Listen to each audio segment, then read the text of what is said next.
Tens of thousands flee Iraq's Mosul, Iraq crisis, Islamists force 150,000 to flee Mosul. More than 150,000 people have been forced to flee Iraq's second city of Mosul after Islamist militants effectively took control of it. Troops were among those fleeing as hundreds of jihadists from the ISIS group overran it and much of the surrounding province of Nineveh.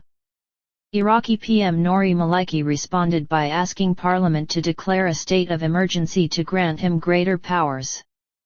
The U.S. said the development showed ISIS is a threat to the entire region. U.S. State Department spokeswoman Jen Psaki said the situation in Mosul was extremely serious and that the U.S. supported a strong, coordinated response to push back against this aggression. A spokesman for UN Secretary-General Ban Ki-moon said he was gravely concerned at the situation. He encouraged the Iraqi government and the Kurdish regional government to cooperate in restoring security to region.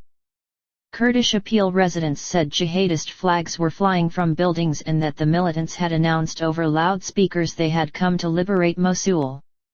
"The situation is chaotic inside the city and there is nobody to help us," said government worker Karim. "We are afraid." Many police stations were reported to have been set on fire and hundreds of detainees set free. The army forces threw away their weapons, changed their clothes, abandoned their vehicles and left the city, Mahmoud Nouri, a resident fleeing Mosul, told the AFP news agency. Meanwhile, the Turkish consulate in Mosul confirmed reports that 28 Turkish lorry drivers had been abducted by militants in Nineveh province. Sources have told BBC Arabic that the tens of thousands of fleeing refugees are heading to 3 towns in the nearby region of Kurdistan where authorities have set up temporary camps for them. Kurdistan Prime Minister Neshirvan Barzani issued a statement appealing to the UN Refugee Agency for help. Security sources told the BBC that fierce fighting had erupted between Iraqi forces and ISIS Islamic State in Iraq and the Levant, fighters in a town called Rashad near Kirkuk, southeast of Mosul.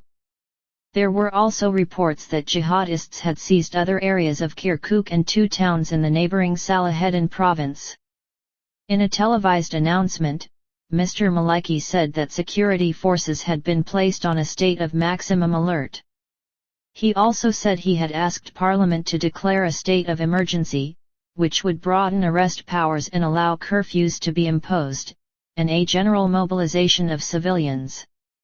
ISIS has been informally controlling much of Nineveh province for months and in the past week has attacked cities and towns in western and northern Iraq, killing scores of people. After 5 days of fighting, they took control of key installations in Mosul, which has a population of about 1.8 million. The Iraqi government is struggling with a surge in sectarian violence that killed almost 800 people, including 603 civilians, in May alone, according to the UN. Last year, more than 8,860 people died. The offensive by ISIS fighters has been advancing in both Iraq and neighboring Syria, capturing territory in a campaign to set up a militant enclave straddling the border.